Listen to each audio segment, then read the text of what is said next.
Hurricane Irma, a powerful and dangerous storm, is slowly making its way towards Florida. I'm UF forecaster Brian Boggiano. Ahead of its arrival, hurricane warnings are in effect for much of the peninsula from Jacksonville all the way down to Miami, and this does include the Keys. Tropical storm warnings are in effect for the Panhandle, and this storm is pretty big, so no matter where it goes, we are going to feel effects across the state. It could be a Category 4 hurricane by the time it gets to Fort Myers, still potentially a Category 3 by the time it gets to Tampa, and yes, this does include the Nature Coast as a pretty powerful storm.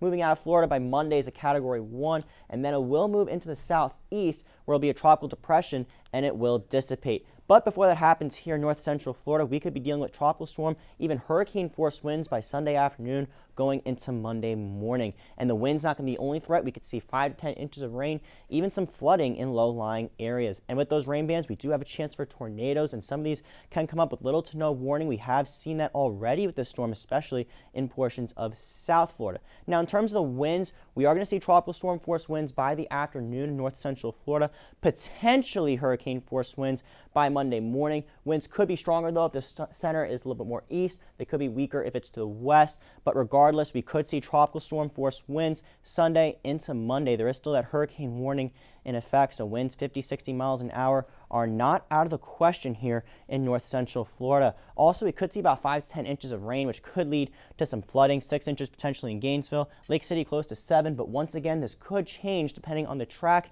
even the intensity of Hurricane Irma. And once again, we do have that risk for tornadoes with the rain bands. This includes Gainesville, Ocala, Jacksonville, anywhere around north central Florida, we do have that tornado risk. So the main message is, it doesn't matter if you're on the Atlantic, it doesn't matter if you're on the Gulf, it doesn't matter if you're inland. You are going to feel effects of this storm, and you must be prepared for the impacts of Hurricane Irma. Now, if you're on the coastline, you will see some storm surge, about 4 to 6 feet along the Nature Coast, 2 to 4 feet along the first coast, but still, this could lead to some flooding, so it will be best to heed caution and to remain in your safe place. By Monday, though, we could be dealing with hurricane conditions before we dry out by the middle of the week.